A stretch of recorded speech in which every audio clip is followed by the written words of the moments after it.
Types of solution देख रहे थे, ठीक ना। और सॉल्यूशन सॉल्यूट और सॉल्वेंट को मिलाने पे, सॉल्यूट और सॉल्वेंट को मिलाने पे 9 टाइप का बना था, 9 प्रकार का बना था। 9 प्रकार का सॉल्यूशन हम तैयार किए थे, देखे होंगे। जब गैस में डिजोल्व होता है तब, है ना, या गैस जब लिक्विड में डिजोल्व होता है तब, है ना, या गैस सॉलिड में डिजोल्व होता है तब। उसी तरह से हम सॉल्यूट और सॉल्वेंट जो है, सॉलिड, लिक्विड और गैस का जो फेज है उसके आधार पे सबको हम मिक्सिंग किए थे। और मिक्सिंग करने के बाद, है ना, देखिए कितने प्रकार का बना था, 9 प्रकार का सॉल्यूशन बना था, है ना। तो उसमें पढ़ना है कौन सा, लिक्विड सॉल्यूशन के बारे में पढ़ना है आपको। हाँ, लिक्विड सॉल्यूशन के बारे में पढ़ना है। अब लिक्विड सॉल्यूशन में सबसे पहली बात हम जानेंगे सॉल्युबिलिटी है क्या। सॉल्युबिलिटी है क्या, सॉल्युबिलिटी कहेंगे किसको, ठीक। तो सॉल्युबिलिटी मतलब होता है, ऐसे इसको हिंदी में बोलते हैं घुलनशीलता बोलते हैं, है ना। चलिए, सॉल्युबिलिटी मतलब होता है कोई भी सॉल्यूट का अमाउंट, है ना, सॉल्यूट का मैक्सिमम अमाउंट, सॉल्यूट का मैक्सिमम अमाउंट किसी भी सॉल्वेंट में घुला हुआ रहता है, कितना, उसको क्या बोलते हैं, सॉल्युबिलिटी। सॉल्युबिलिटी मतलब होता है क्या, सॉल्यूट का मैक्सिमम अमाउंट जो है किसी भी सॉल्वेंट में घुला हुआ रहता है, इसी प्रोसेस को क्या बोलते हैं, सॉल्युबिलिटी बोलते हैं। समझ में आ रहा है, क्या बोलते हैं, किसको बोलेंगे, the maximum amount of solute, है ना, सॉल्यूट डिसॉल्व्ड इन सॉल्वेंट, क्या कहलाएगा, सॉल्युबिलिटी, ठीक ना। और ये डिपेंड करता है किस पे, nature of solute and solvent पे, किस पे, देखो इसका क्या क्या डिपेंड करेगा, क्या क्या डिपेंड करेगा। तो पहले ये पहला पॉइंट ध्यान रखना, nature of solute and solvent, कि सॉल्यूट और सॉल्वेंट का नेचर कैसा है, क्या पोलर कैरेक्टर का है या नॉन पोलर कैरेक्टर का है, किस कैरेक्टर का है। दूसरा टेम्परेचर, टेम्परेचर बढ़ाने पे क्या होगा, सॉल्युबिलिटी बढ़ेगी या घटेगी। तीसरा है प्रेशर, क्या प्रेशर बढ़ाने पे क्या होगा, सॉल्युबिलिटी बढ़ेगी या घटेगी। ये 3 गो फैक्टर है, तीनों फैक्टर इस पे डिपेंड करता है। तो चलिए इसका डेफिनेशन पहले लिख लीजिए।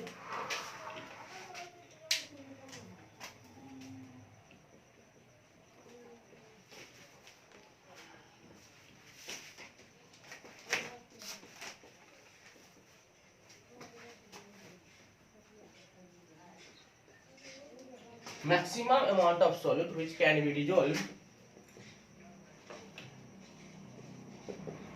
in solvent is called solubility. It's called solubility. ये डिपेंड करता है 3 फैक्टर पे। It depends on nature of solute and solvent,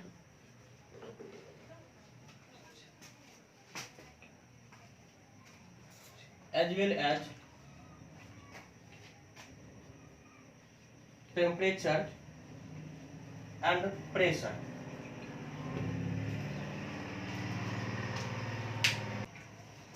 ठीक, नोट कर लिए। अब आगे बढ़ते हैं। तो सॉल्युबिलिटी जान गए क्या, कि किसी भी अमाउंट, किसी भी सॉल्वेंट में सॉल्यूट का कितना मैक्सिमम अमाउंट डिजोल्व हुआ है, इसको क्या कहेंगे, सॉल्युबिलिटी। कितने फैक्टर पे डिपेंड करता है, 3 फैक्टर पे। पहला कौन सा है, पहला कौन सा, nature of solute and solvent. दूसरा इसमें क्या है, टेम्परेचर। तीसरा क्या है, प्रेशर। तो अब एक एक करके हम चर्चा करेंगे। पहला हम देखेंगे कोई भी सॉलिड कैसे लिक्विड में डिजोल्व रहता है, सॉलिड एंड लिक्विड की बात करेंगे पहले हम।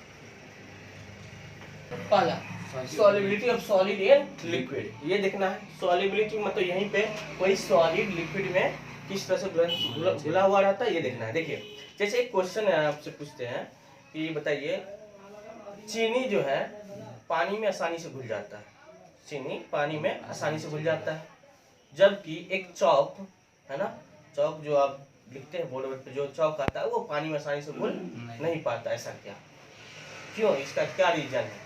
या इथेनॉल पानी में आसानी से घुल जाता है, तो इथेनॉल तो लिक्विड फॉर्म में हो गया। चलिए बात की बात करेंगे। हाँ, तो ये हम बात करते हैं चीनी कैसे पानी में, या नमक जो है पानी में आसानी से घुल जाता है, क्योंकि इसका एग्जाम्पल तो यही है, सॉलिड इन लिक्विड का जो एग्जाम्पल है यही है। क्योंकि आप नमक घुलाइए, चीनी घुलाइए, है ना, इस तरह से आप घुला सकते हैं। तो ये हम क्वेश्चन पूछ रहे क्या, कि नमक या क्या बोले, चीनी पानी में आसानी से घुल जाता है, जबकि क्या बोले कैल्शियम कार्बोनेट जो है या कोई चौक है वो क्या आसानी से घुल नहीं पाता। इसका क्या रीजन है ना?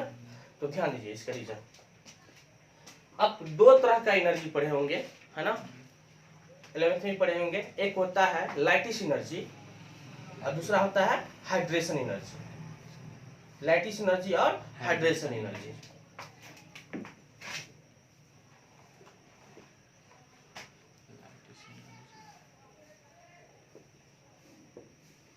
हाइड्रेशन एनर्जी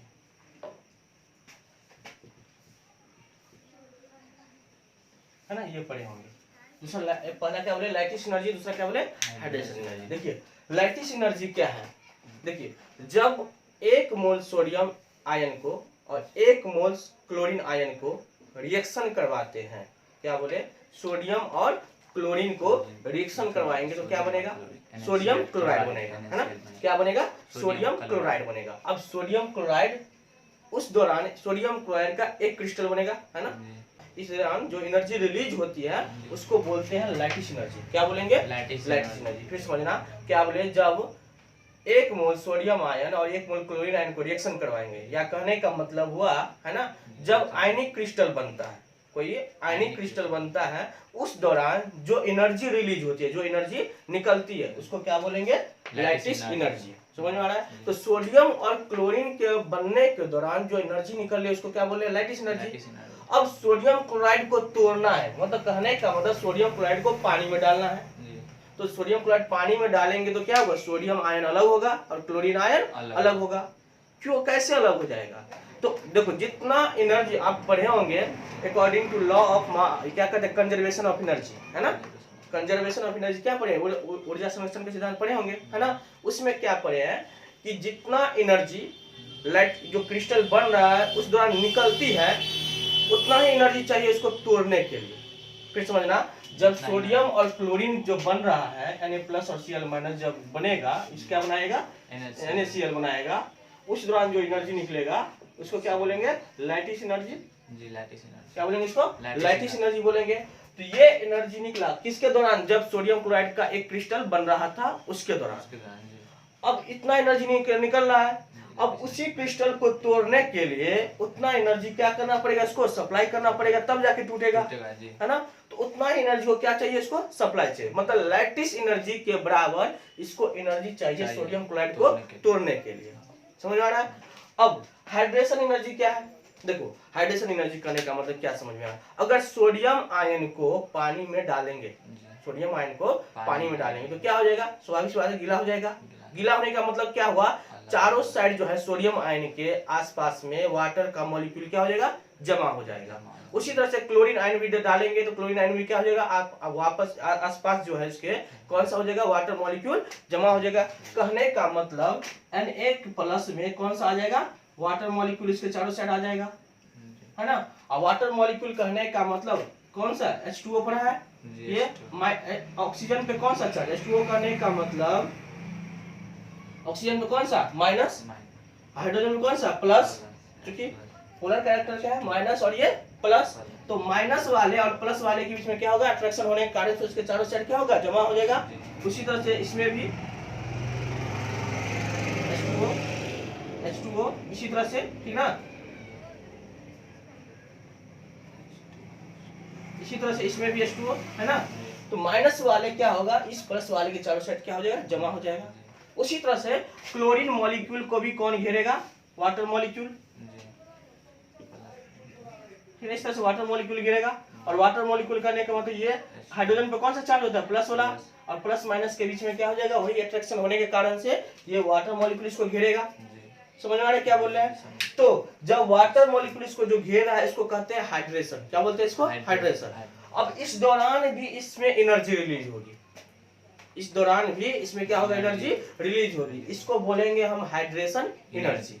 इसको क्या बोलेंगे, हाइड्रेशन एनर्जी। तो समझ में आ गया होगा क्या, सोडियम क्लोराइड को क्रिस्टल को तोड़ना है तो सोडियम क्लोराइड क्रिस्टल में जो लैटिस एनर्जी निकलती है उसके बराबर आपको एनर्जी क्या करना पड़ेगा, डालना पड़ेगा, उसके बराबर एनर्जी डालना पड़ेगा। वो एनर्जी कहाँ से मिलेगा, वो एनर्जी मिलेगा हाइड्रेशन एनर्जी से। किससे मिलेगा? Hydration energy. हाइड्रेशन एनर्जी कहाँ हुआ, क्या हुआ कि हाइड्रोजन, देखो कोई भी आयनिक क्रिस्टल जो हाइड्रेट हो रहा है, हाइड्रेट मतलब उसके चारों साइड क्या हो रहा है, H2O मॉलिक्यूल का क्या हो रहा है, जमा हो रहा है, जमा हो रहा है। अब इस दौरान इसकी जो एनर्जी रिलीज हो रही है, वही एनर्जी इसको क्या लगेगा, इसको तोड़ने में काम आ जाएगा। अगर अब यहाँ कंडीशन क्या है, क्या अगर हाइड्रेशन एनर्जी ज्यादा हो गया लाइटिस एनर्जी से, किससे? लाइटिस एनर्जी से। हाइड्रेशन एनर्जी लाइटिस एनर्जी से ज्यादा हो गया मतलब उसको सफिशिएंट अमाउंट, जितना चाहिए NaCl को तोड़ने के लिए उतना एनर्जी इसको क्या हो जाएगा, मिल जाएगा। कहां से? हाइड्रेशन एनर्जी से। और जब ये मिल जाएगा इसका मतलब वो आसानी से घुल जाएगा। इसी कारण से सोडियम क्लोराइड आसानी से क्या होता है, घुल जाता है ना। वही बात हम चौक की बात कर रहे हैं, तो चौक में उतनी अमाउंट ऑफ जो कैल्शियम कार्बोनेट जो बन रहा था Ca और CO3 से जो बन रहा था, उस दौरान जो निकल रही थी एनर्जी, है ना, उस दौरान जो एनर्जी निकल रही थी, अब वो लाइटिस एनर्जी के बराबर उसको एनर्जी मिल नहीं पा रहा है। लाइटिस एनर्जी के बराबर इसको एनर्जी मिलता नहीं है, जिसके कारण उसको आसानी से घुलता नहीं है। हाँ, लेकिन उसको अगर बाहरी एक्सटर्नल हीट दिया जाए, बाहर से गर्म किया जाए, तो उसको लाइटिस एनर्जी के बराबर क्या हो जाएगा, एनर्जी मिल जाएगा। तो चौक भी आसानी से क्या हो जाएगा, घुल जाएगा। समझ में आ रहा है क्या बोल रहे हैं? तो ये तो समझ में आ गया, हाइड्रेशन एनर्जी अगर लाइटिस एनर्जी से ज्यादा हुआ तो कोई भी सॉल्यूट जो है आसानी से डिजोल्व होगा, किसमें? लिक्विड में।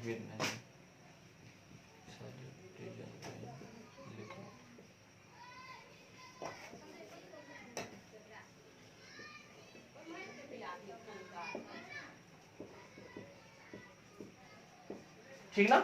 अगर हाइड्रेशन एनर्जी कम हो जाए लाइटिस एनर्जी से, लाइटिस एनर्जी से कम हो जाए, कहने का मतलब जितना एनर्जी बनने के दौरान निकला था उससे उसको कम एनर्जी मिल रहा है, इसको टूटने के दौरान क्या टूट पाएगा? नहीं। मतलब इसमें सॉल्यूट डिजोल्व नहीं होगा।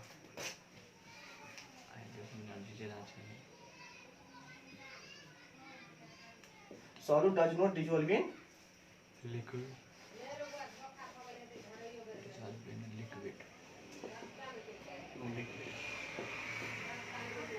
Liquid solvent.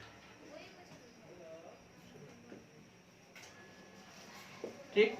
अगर हाइड्रेशन एनर्जी लाइटिस एनर्जी के बराबर आ जाए, है ना, हाइड्रेशन एनर्जी लाइटिस एनर्जी के बराबर आ जाए, तब क्या होगा, है ना, तब हाई टेम्परेचर पे सोल्यूबल हो जाएगा और लो टेम्परेचर पे प्रेसिपिटेट बन जाएगा। मतलब हाई टेम्परेचर करने का मतलब हुआ, आप बाहर से टेम्परेचर दीजिए तो क्या हो जाएगा, जब ये टेम्परेचर दीजिएगा तो घुल जाएगा। जैसे आप चीनी के केस में देख सकते हैं, चीनी आप सुपर सैचुरेटेड सॉल्यूशन की बात कर लीजिए, जैसे चीनी के अमाउंट क्या कीजिए, डालते चले जाइए, है ना, पानी में डालते घुलते जाएगा, घुलता जाएगा। एक समय ऐसा आएगा चीनी नहीं घुलेगा, है ना, लेकिन उसको और गर्म कर दीजिए, बाहर से टेम्परेचर लगा दीजिए, है ना, घुल जाएगा। जैसे रसगुल्ला का क्या होता है, रस जो कैसे बनता है ना, रसगुल्ला के रस में क्या होता है, टेम्परेचर दे करके, है ना, उसमें और चीनी की मात्रा क्या होता है, घुलाया रहता है ना। इसी तरह से हाई टेम्परेचर पे क्या हो जाएगा, घुल जाएगा। और जब ये टेम्परेचर कम होता है तो देखा होगा उसमें पपड़ी बन जाता है जी, बनता है ना, प्रेसिपिटेट, है ना, ये क्या बन जाएगा, प्रेसिपिटेट बन जाएगा। तो समझ में आ गया, लो टेम्परेचर पे क्या होता है, लो टेम्परेचर पे क्या होगा, प्रेसिपिटेट बन जाएगा, और हाई टेम्परेचर पे क्या हो जाएगा, सॉल्युबल हो जाएगा।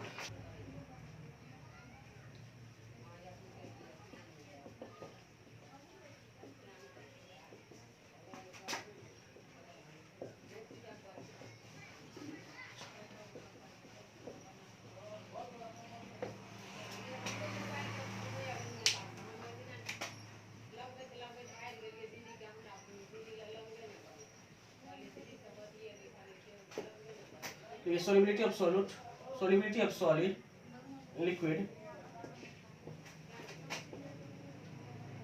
depends on solubility of solid in liquid depends on lattice energy and hydration energy। इतना तक नोट कीजिए।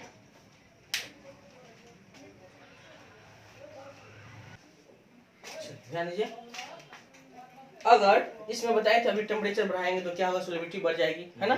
तो ध्यान देना, अगर प्रोसेस एक्सोथर्मिक है, क्या है, एक्सोथर्मिक है।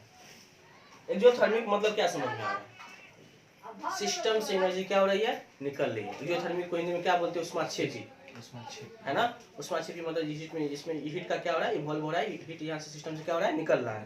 देखो चुनाव पत्थर को देखते होंगे, पानी जब ये डालते होंगे ना तो हीट निकलता है ना। चलिए, तो प्रोसेस अगर एक्सोथर्मिक है ना, प्रोसेस अगर एक्सोथर्मिक है, स्वाभाविक सी बात है इसमें हीट निकल रही है। अब बाहर से और आप टेम्परेचर अप्लाई करेंगे, है ना, बाहर से और टेम्परेचर अप्लाई करेंगे तो उसकी सोलेबिलिटी क्या हो जाएगी, घट जाएगी। एक्सोथर्मिक प्रोसेस में क्या हो जाएगा, सोलेबिलिटी घट जाएगी। एक्सोथर्मिक प्रोसेस में क्या बोले, सोलेबिलिटी जो है वो डिक्रीज हो जाती है, डिक्रीज हो जाती है, निशानी से लिख देते हैं, डिक्रीज हो जाती है ना। और एंडोथर्मिक में, एंडोथर्मिक प्रोसेस में इसका ठीक उल्टा हो जाएगा, सोलेबिलिटी क्या हो जाएगी, बढ़ जाएगी। अगर किसी सिस्टम की एनर्जी क्या है, कम है, एंडोथर्मिक मतलब क्या हुआ है, किसी सिस्टम की एनर्जी क्या है, कम है ना, पहले टेम्परेचर की कमी है, बाहर से अगर टेम्परेचर डालिएगा तो उसकी सोलेबिलिटी क्या हो जाएगी, बढ़ जाएगी। इंक्रीज मतलब बढ़ना, डिक्रीज मतलब घटना, इंक्रीज मतलब बढ़ना। तो अगर एक्सोथर्मिक प्रोसेस है तो सोलेबिलिटी क्या हो जाएगी, घट जाएगी। अगर एक्सोथर्मिक प्रोसेस है तो सोलेबिलिटी क्या हो जाएगी, बढ़ जाएगी। कैसे, जब टेम्परेचर को अप्लाई कीजिएगा तब, जब टेम्परेचर को क्या कीजिएगा, बढ़ाइएगा तब, इसमें टेम्परेचर को बढ़ाइएगा तब। सर इसमें इंक्रीज होगा, बढ़ेगा, और उसमें सर डिक्रीज। देखिए क्या बोले, फिर समझना कि दो टाइप का प्रोसेस होता है, एक होता है एक्सोथर्मिक, दूसरा होता है एंडोथर्मिक। एक्सोथर्मिक मतलब सिस्टम की एनर्जी क्या हो रही है, निकल रही है, इसका मतलब सिस्टम में क्या हो रहा है, एनर्जी की कमी हो रही है।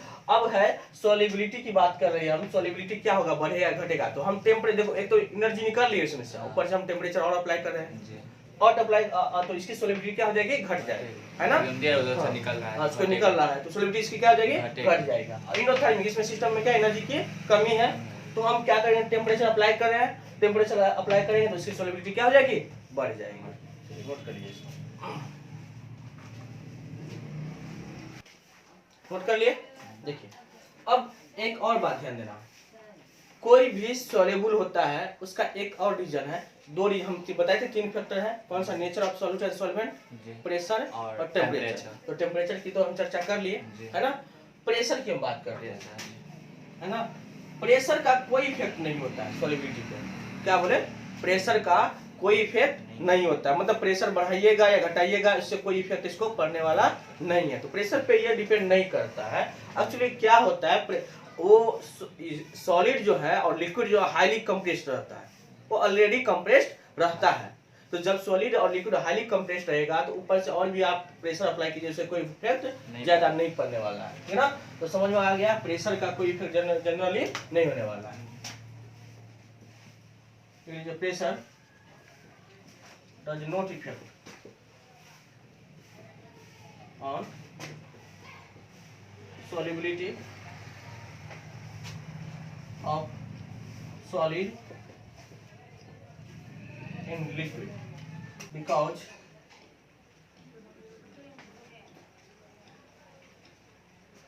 solid and liquid are highly compressed.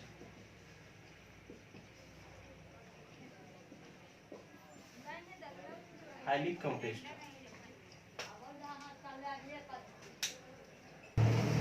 Note कर लिए,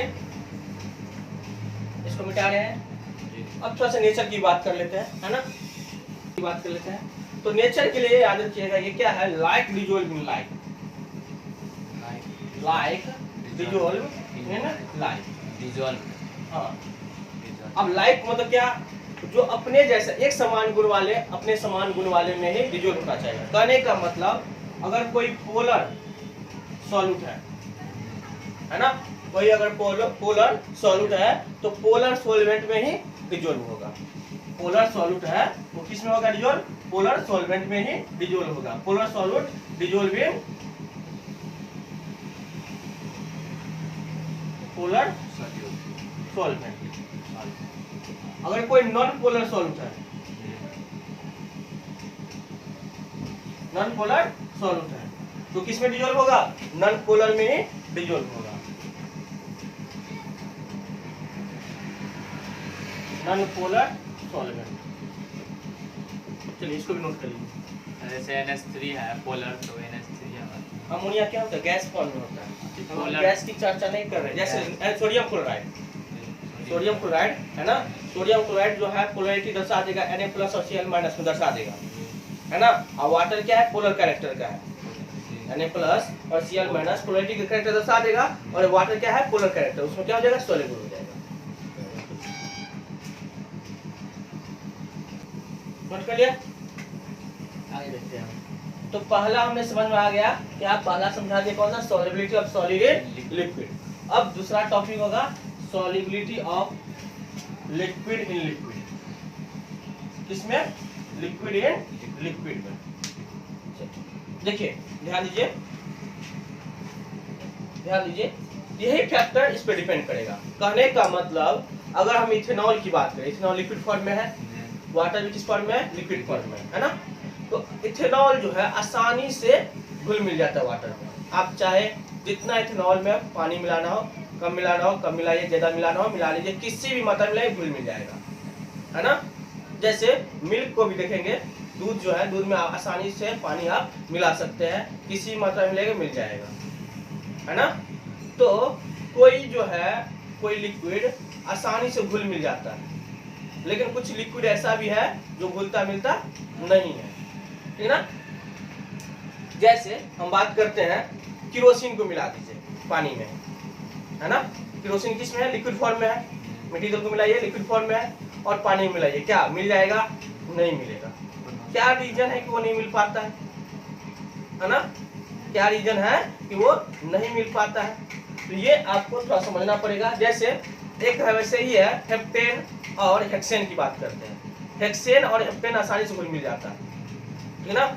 तो घुल मिल जाता है आसानी से, क्या रीजन है कि हेप्टेन और हेक्सेन मिल जाता है? वही हेप्टेन या हेक्सेन को हम वाटर में डालेंगे तो घुलेगा मिलेगा नहीं, समझ आ रहा है? तो क्या रीजन है कि कोई इथेनॉल पानी में आसानी से घुल जाता है और वही केरोसिन पानी में आसानी से नहीं घुलता या घुलता ही नहीं है ना।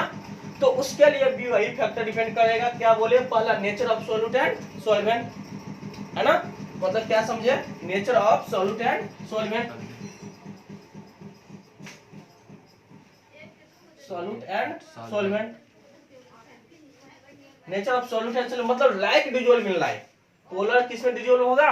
पोलर में। और नॉन पोलर किसमें डिसॉल्व होगा? नॉन पोलर में। ये सेम है, सेम यही। तो अब हम बात करें, जैसे कि एग्जांपल देखिए, water, ethanol dissolve in water.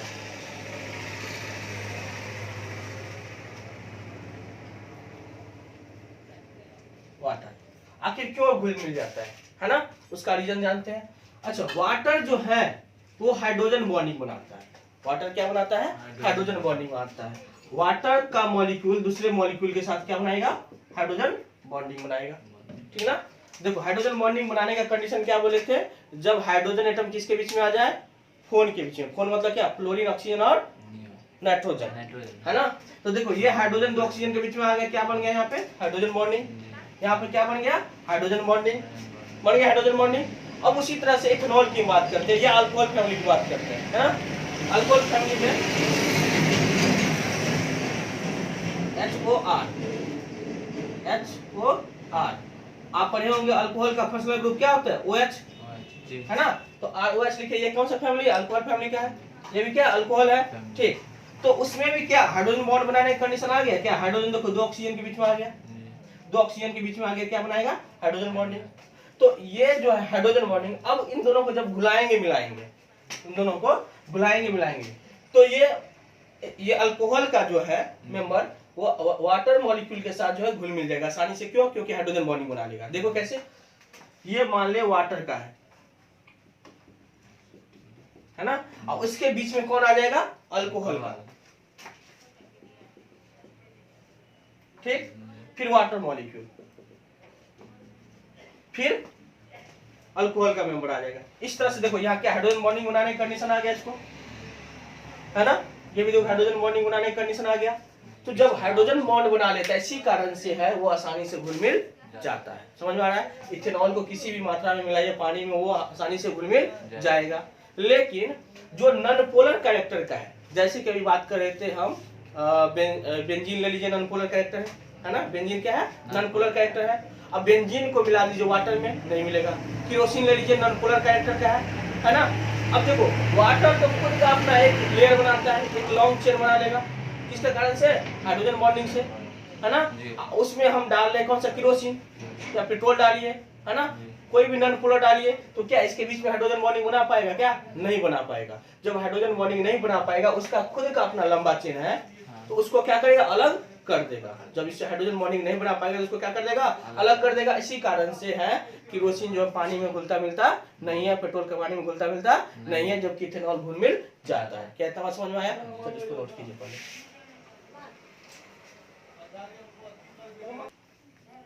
Due to hydrogen bonding.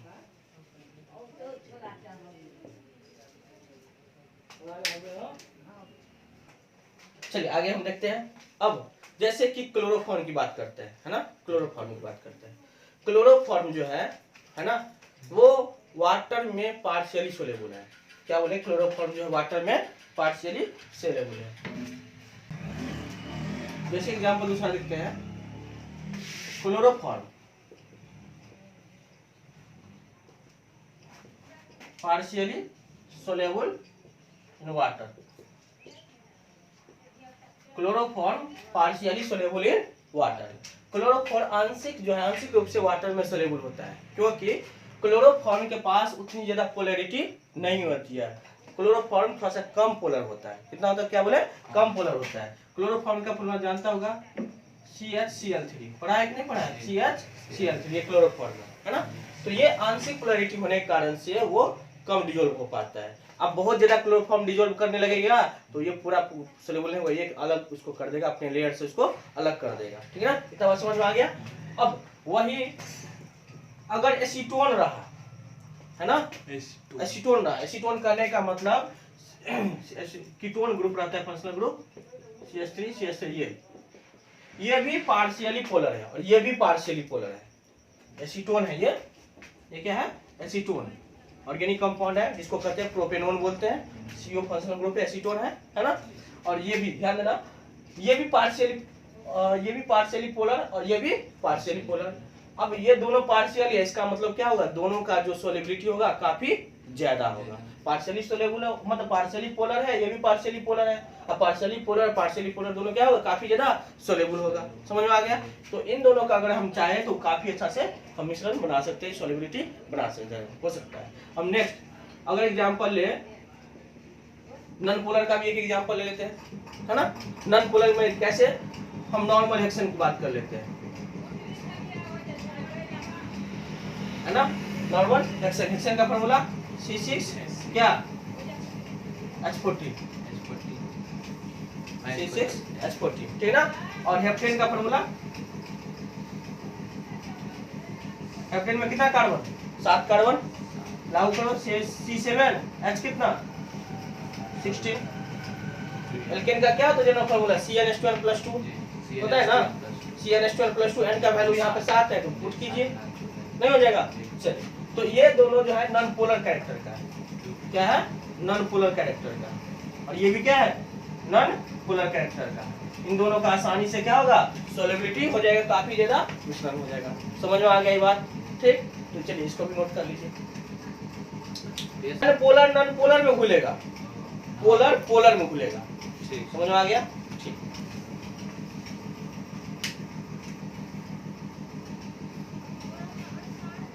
तो समझ में आ गया कि कोई भी सॉल्यूट कैसे सॉल्वेंट में डिजोल्व रहता है। हमको खास करके पढ़ना क्या है, इसके बारे में, लिक्विड सॉल्यूशन के बारे में। तो पहला हमने क्या देखा, कोई सॉलिड किस तरह से लिक्विड सॉल्यूशन डिजोल्व रहता है, उसका फैक्टर देख लिए हम। दूसरा क्या देखे, कोई लिक्विड मतलब कोई लिक्विड सॉल्यूट है और किसी लिक्विड सॉल्वेंट में घुलाना है, तो उसका भी क्या फैक्टर है, वही क्या आपको देखना पड़ेगा, लाइक डिजोल्विंग लाइक। बस इतना याद रखना है, क्या, लाइक डिजोल्विंग लाइक। लाइक कहने का मतलब पोलर किसमें डिजोल्व होगा, पोलर में, और नॉन पोलर किसमें, नॉन पोलर है ना। हाँ, तो इस उसका और भी हम देखेंगे, प्रेशर वेशर कंसेप्ट और भी देखेंगे, तो लेकिन आगे जाकर के हम वेपर प्रेशर कंसेप्ट में जाके इसका जिक्र करेंगे ढेर सारा, ठीक ना।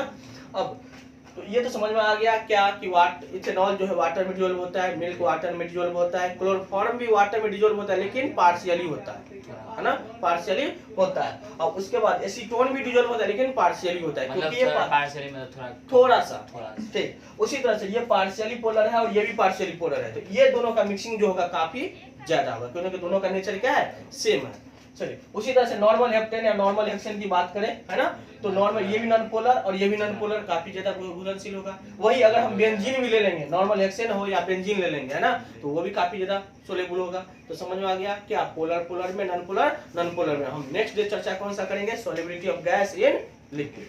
चलिए आज इतना रहने दीजिए।